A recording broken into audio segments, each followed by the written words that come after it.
오후 예배 설교 본문은 히브리서 12장 18절에서 24절입니다. 히브리서 12장 18절부터 24절 말씀 제가 봉독하겠습니다. 너희는 만질 수 있고 불이 붙는 산과 침침함과 흑암과 폭풍과 나팔 소리와 말하는 소리가 있는 곳에 이른 것이 아니라 그 소리를 듣는 자들은 더 말씀하지 아니하시기를 구하였으니 이는 짐승이라도 그 산에 들어가면 돌로 침을 당하리라 하신 명령을 그들이 견디지 못함이라. 그 보이는 바가 이렇듯 무섭기로 모세도 이르되 내가 심히 두렵고 떨린다 하였느니라.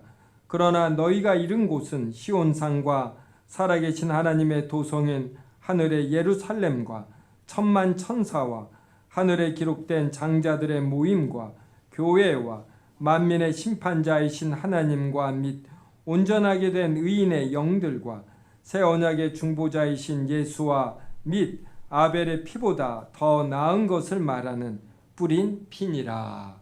아멘.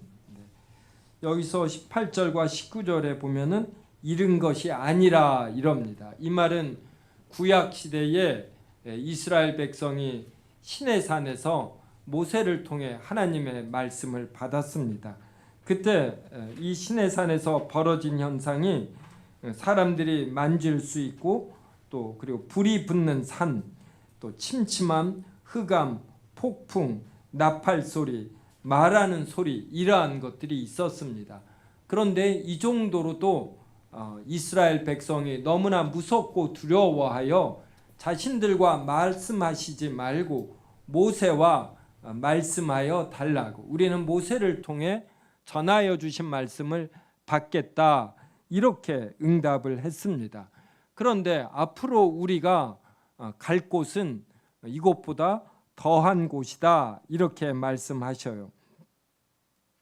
그래서 21절에 보면 그 보이는 바가 이렇듯 무섭기로 모세도 이르되 내가 심히 두렵고 떨린다. 그러니까 모세도 심히 두렵고 떨린다 하였습니다. 근데 22절에 너희가 이른 곳은 시온산 그리고 살아계신 하나님의 도성인 하늘의 예루살렘과 천만 천사, 그러니까 시온산과 예루살렘에 있던 어떤 성전, 이러한 것들이 가리키는 하늘의 이러한 실체에 너희가 이른다, 이 뜻이에요.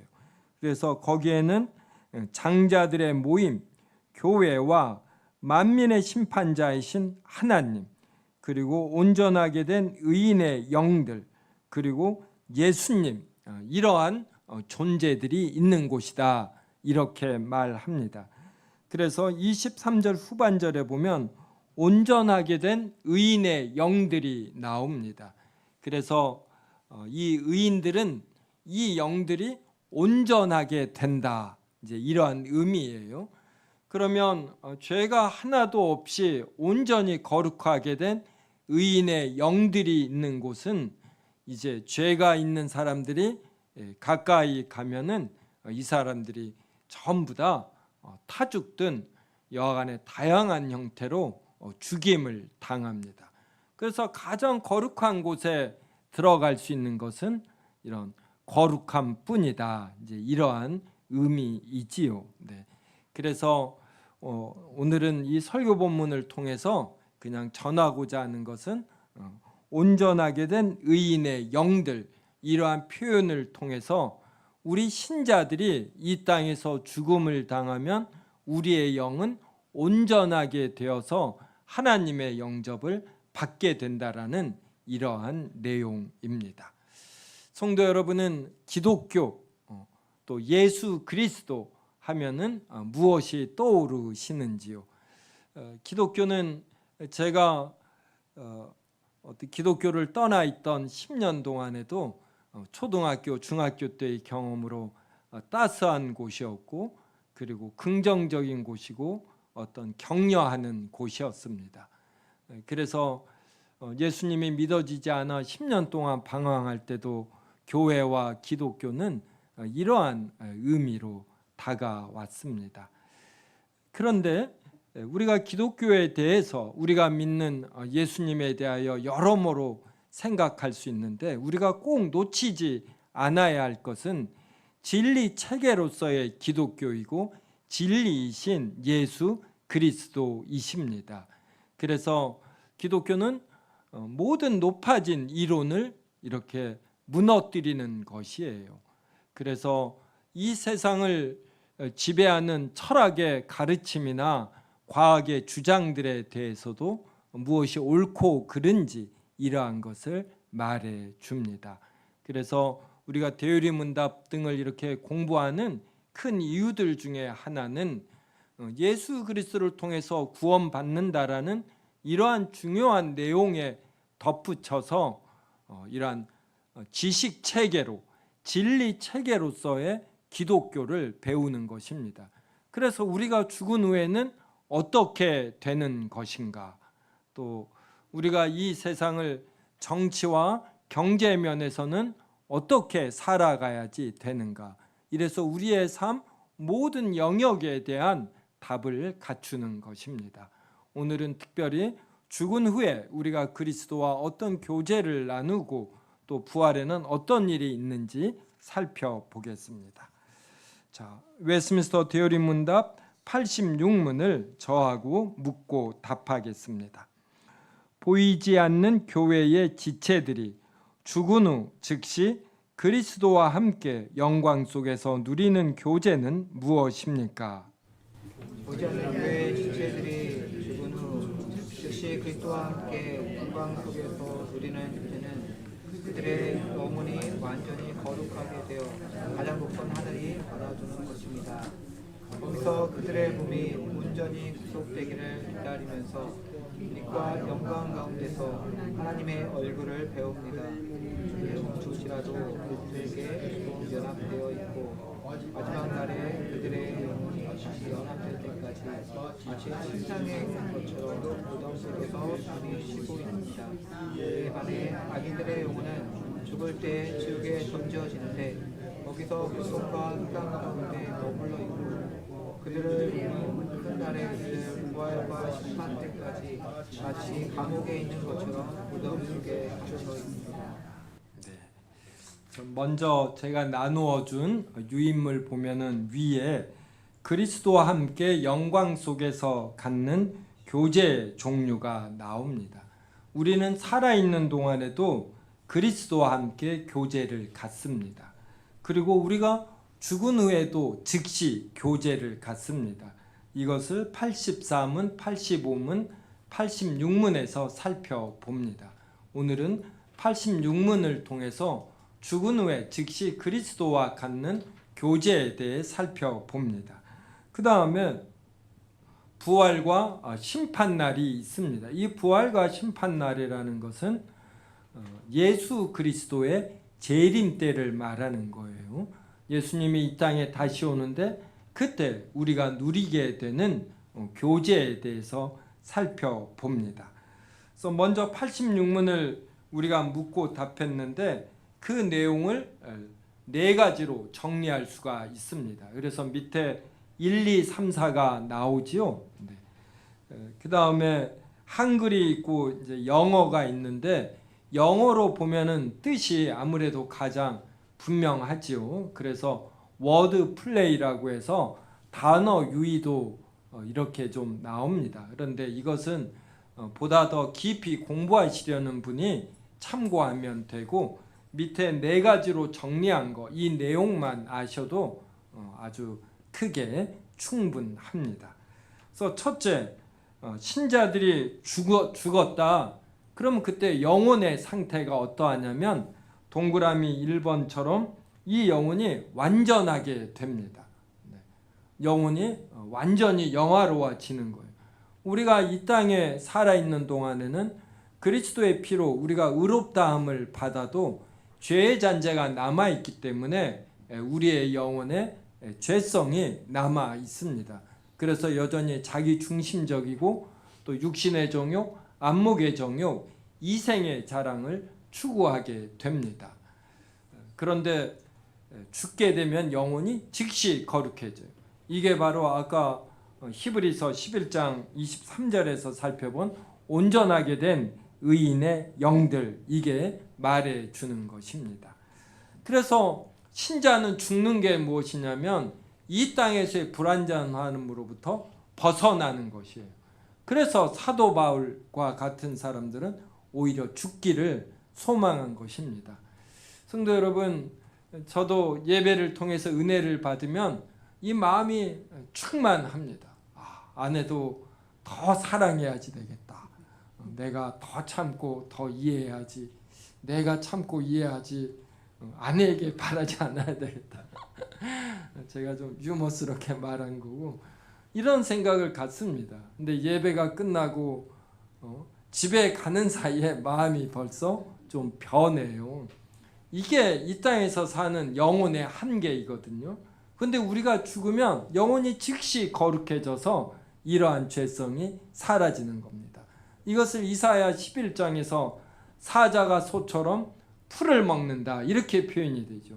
사자가 소처럼 풀을 먹으면 소를 잡아먹을 이유가 없잖아요. 그래서 우리의 영혼이 거룩해지면 이때부터 우리 중심적 이러한 이기성이 사라집니다.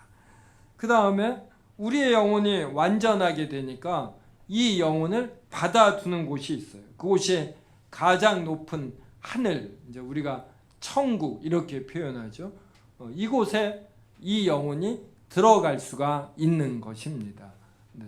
그래서 우리가 이러한 것을 분명히 알게 되면은 죽음이 우리에게 다가올 때에 기꺼이 죽을 수가 있는 것이에요.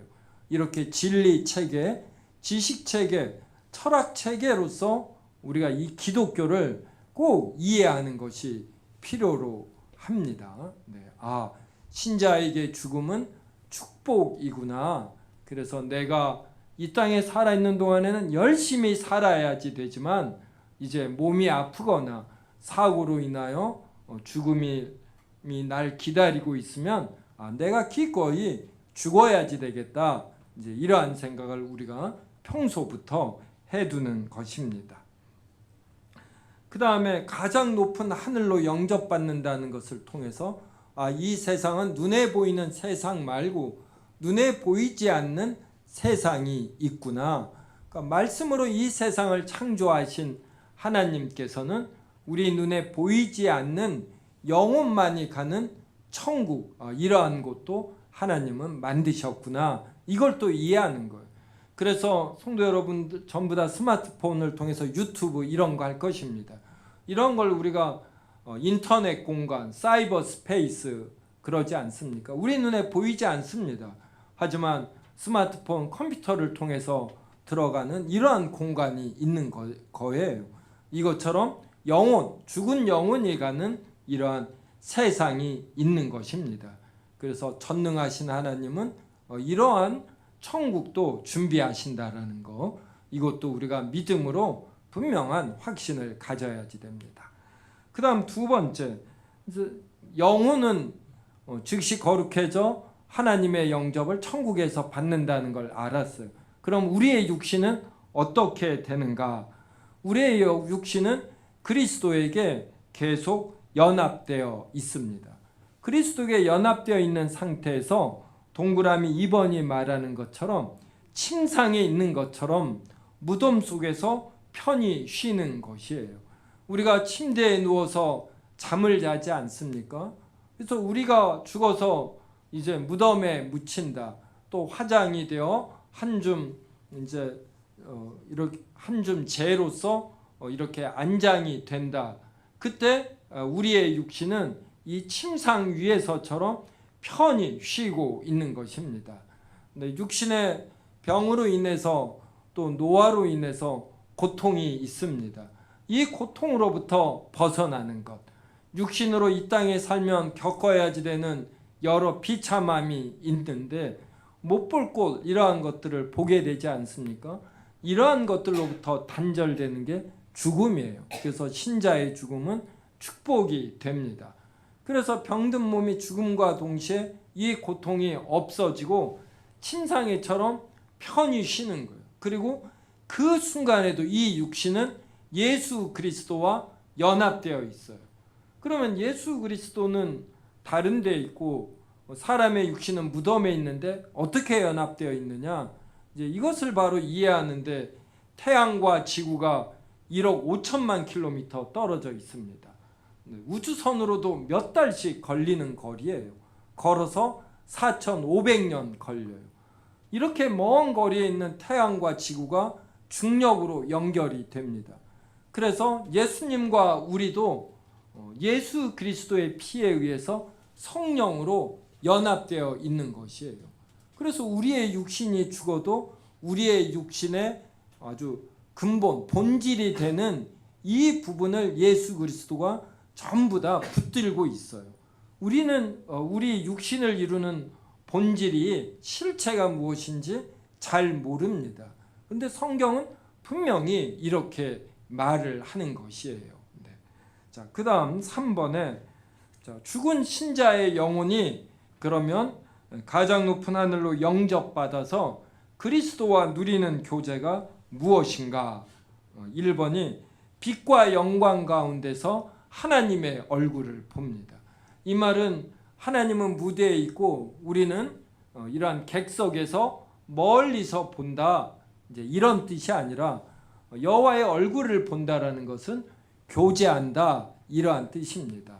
오늘 저도 점심을 먹으면서 제2남전도 회원 3분과 함께 얼굴을 보면서 식사를 했어요.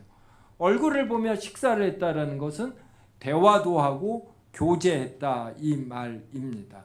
우리가 윤석열 대통령님과 이렇게 교제하지 못합니다. 얼굴을 볼 기회도 없어요. 네. 어제 결혼식장 가져오는데 같이 가신 분의 언니께서 윤석열 대통령께서 노량진 수산시장인가 오셨다고 하나요? 그래서 막 사람들이 몰려 있는 거, 이것을 옆에서 보았다고 합니다. 그런데 우리는 죽으면은 바로 여호와의 얼굴을 직접 대면하여 보면서 교제하는 거예요. 이런 엄청난 영광을 우리가 누리는 것입니다. 그래서 사도 바울은 이 땅을 떠나 빨리 천국에 가고 싶다, 이렇게 말한 겁니다. 그 다음에 몸이 온전히 구속되기를 기다려요. 무덤에서 쉬고 있는 우리의 육신이 이제 온전히 구속되기를 기다리는 것입니다. 그리고 4번, 그러면 의인은 이런 상태인 걸 알겠는데 그러면 악인은 어떻게 되는가? 자, 1번, 지옥에 던져지는 영혼. 의인은 즉시 거룩해져 하나님의 영접을 받는데 악한 사람들의 영혼은 지옥에 던져집니다. 2번, 감옥에 있는 것처럼 무덤 속에 갇혀 있음. 네. 이들의 영혼은 마치 감옥에 있는 것처럼 무덤 속에, 이들의 몸은, 그러니까 영혼은 지옥에 던져지고 이들의 몸은 감옥에 있는 것처럼 무덤 속에 갇혀 있습니다. 의인의 몸은 침상에처럼 편안히 쉬는데 악인의 몸은 감옥에 있는 것처럼 이 무덤 속에 갇혀 있는 것이에요. 그래서 신자와 악인은 이제 죽을 때에도 달라집니다. 어제 결혼식장 가면서 같이 간 분이 자신은 믿는 사람과 안 믿는 사람을 보면은 이 표정에 차이가 있는 것을 느끼겠다고 그래요. 저는 전적으로 동의하지는 않지만은, 왜냐하면 저는 관상을 보면 자주 실패하더라고요. 근데 어느 정도는 저도 알겠더라고요. 그리고 일단 어디 가서도 교회 다닌다, 믿는 자다 그러면 좀 신뢰가 가지 않습니까? 기독교인이다 그러면 나쁜 짓을 하더라도 아주 악하게 나쁜 짓은 못 하더라고요. 그러니까 이런 게 계속 쌓이면 표정으로도 드러나고, 그래서 예수님을 잘 믿는 사람은 죽을 때에도 믿지 않는 사람과 얼굴 표정이 다르다, 이래요. 저는 이런 말에 거의 동의합니다. 그래서 믿는 자는 죽어서도 그 육신이 푹 쉬지만 악인은 그 육신도 감옥에 갇혀 있는 것처럼 쉬지 못함이 있는 것입니다. 이제 87문 묻고 답하겠습니다. 이제 부활에 관한 거예요. 자, 우리는 부활에 대하여 무엇을 믿어야 합니까? 우리는 의인이나 악인 모두의 일반적 부활이 마지막 날에 임을 믿어야 합니다. 그때 살아있는 자들은 순식간에 변화되고 무덤 속에 놓여있는 죽은 자들은 자신의 시간적 몸이 자신의 영과 다시 영원히 돌아오며 그리스도의 능력에 의해 살아납니다. 의인의 몸은 일부의 영에 의해 그리고 그들의 머리가 되시는 그분의 부활의 공로에 의해 능력 가운데 신령하고 썩지 아니하게 살아갈 것이고 영광스러운 몸과 같이 될 것이 반면에 악인의 몸은 진정하시는 심판자이신 그분에 의해 치욕 가운데 살아날 것입니다. 여기 첫 줄에 우리는 의인이나 악인 모두의 일반적 부활 그러는데 여기서 이 일반적 부활은 믿는 사람들만 부활하는 특별한 부활이 아니라 믿지 않는 악인도 전부 다 부활한다. 이제 이런 의미에서 일반적이다 이 뜻이에요. 그래서 부활의 상태 그 밑에 정리된 거 보겠습니다. 동그라미 1번 살아있는 상태에 예수 그리스도께서 재림을 하시면은 살아있는 자들은 순간적으로 변화합니다. 그 영혼과 그 몸이 영화롭게 변화를 하는 것이에요. 그런데 우리가 죽은 이후에 예수 그리스도께서 재림을 하신다. 그럼 우리가 죽으면 우리의 영혼은 즉시 거룩해져 하나님의 영접을 천국에서 받습니다. 그 영혼이 우리의 몸이 온전히 구속되기를 바라거든요. 그래서 예수 그리스도께서 재림하실 때 무덤에 있던 우리의 육신이 부활을 하는 것이에요. 변화를 하는데 아주 영화롭게 변화를 합니다. 그래서 천국에 있던 거룩해진 영혼과 영화롭게 변화하여 다시 살아난 이 육신이 하나로 이제 결합이 되는 거예요. 그래서 영과 육의 온전한 인격체가 됩니다. 그래서 동그라미 1번에 살아있는 자들은 순간적으로 영과 육이 변화된다. 동그라미 2번 죽은 자들은 몸과 영혼이 결합을 하고 그리고 이 몸이 살아난다 이 뜻이에요. 몸과 영혼의 결합 그리고 이 몸이 영화롭게 변화되면서 살아난다 이 뜻입니다. 3번 의인의 몸이 어떻게 살아나냐면 신령하고 썩지 아니하게. 썩지 아니에요. 그 다음에요 신령하다라는 것은 영혼에 맞게 이러한 뜻입니다. 이게 영어로 보면 스피리추얼 그러거든요. 이것을 신령하고 이렇게 번역을 했어요. 그래서 아주 거룩해진 영혼에 맞게 맞는 수준으로 우리의 몸이 변화되는 것입니다. 그래서 우리의 몸은 영혼을 반영해야지 되잖아요. 그래서 거룩해진 영혼을 반영하는 그 수준으로 우리의 몸이 영화롭게 변화하는 것이에요. 그리고 이제 영원히 살아야 하기 때문에 썩지 않는 것입니다. 그 다음에 B 보면은 그리스도의 영광스러운 몸과 같이 됨. 그리스도의 영광스러운 몸 그 자체는 되지 않겠지만 거기에 걸맞게 그 수준만큼 그 수준에 방불하게끔 우리가 변화가 됩니다. 그럼 이렇게 우리가 변화되는 근거가 무엇이냐? 이 세상에 공짜는 없지 않습니까? 우리가 천국에 가려면 티켓이 있어야지 돼요. 이러한 비용을 지불해야지 되는데 이 비용을 그리스도께서 지불하시는 것입니다. 그리스도의 영은 성령님을 의미하죠. 성령님에 의해서 그리고 그리스도의 부활의 공로. 그리스도께서 부활하셨거든요. 그리스도께서 우리의 죄를 대신 짊어지고 십자가에서 죽으셨습니다. 그리고 부활하셨어요. 그러면 그리스도와 우리가 하나로 연합되어 있기 때문에 그리스도가 부활을 하시면 이 공로가 그대로 우리에게 적용이 되어서 우리도 부활하는 것입니다. 그래서 우리의 구원, 영생 이것이 모두 그리스도로 인해서 되는 거예요. 이것을 성경에서는 그리스도 안에서 뭐 이러한 형태로 표현이 되는 것이죠. 그래서 성도 여러분은 우리가 지금 그리스도와 이렇게 하나로 연합되어 있는 게 우리 눈에는 보이지 않습니다. 하지만 우리의 믿음으로 이걸 볼 줄 알아야지 돼요. 성도 여러분, 지구가 태양하고 연결되어 있는 거 눈에 안 보이시죠? 그래도 우리가 과학을 통해서 중력으로 연결되어 있는 걸 알잖아요. 1억 5천만 킬로미터면 서울과 부산을 한 500이다. 그럼 1억 5천만을 500으로 나눠 보십시오. 얼마나 먼 거리입니까? 이것을 연결시키는 중력이라는 힘이 있어요. 근데 하나님은 이 중력이라는 힘을 말씀으로 전능하셔서 만드신 분이십니다. 바로 이러한 전능하신 하나님이시기 때문에 예수 그리스도의 피에 의해 성령에 의하여 예수 그리스도와 우리가 하나로 연합되어 있고, 그래서 그리스도가 부활하면 그리스도의 좋은 모든 것이 그리스도와 우리가 하나로 연결되어 우리의 것이 되는 거예요. 우리가 자녀에게 재산을 상속해 줍니다.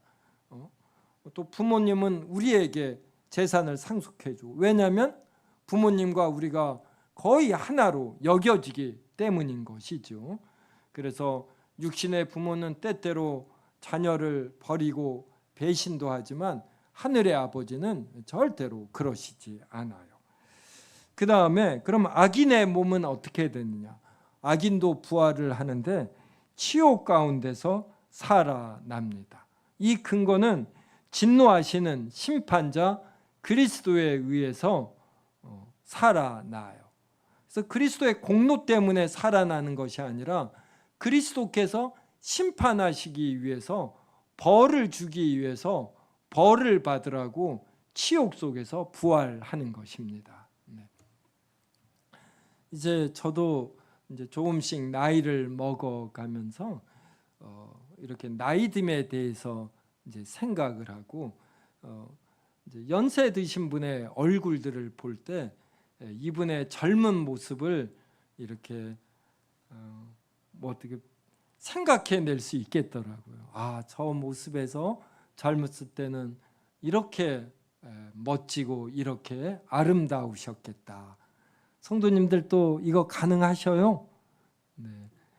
근데 이 말이 의미하는 건 사람에게 다 아름다운 때, 멋진 때가 있는 것입니다.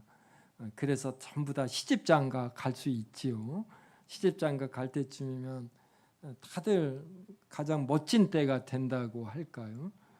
근데 이때보다 더 가장 멋지고 아름다운 것이 부활의 때예요. 그 다음에 사람은 선함과 악함이 있습니다. 그렇게 멋진 외모에서 악한 행위를 할 때 남자나 여자나 표독스러워 보이고 이렇게 악해 보이거든요. 그래서 악한 자는 이런 식으로 부활을 하는 거예요. 이것을 치욕 가운데서 살아난다. 그런데 우리 믿는 자들은 신령하고 썩지 아니하게.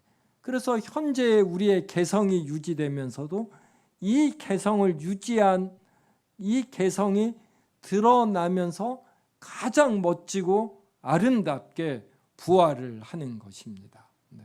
그래서 눈동자가 눈의 육각형인데 전부 다 다르다고 하지 않습니까? 그래서 저는 눈의 결정체가 육각형이다. 그런데 전부 다 다르다. 그러듯이 우리 모두가 부활체가 됐을 때 전부 다 멋지고 아름다워요. 그런데도 전부 다 개성이 있는 것입니다.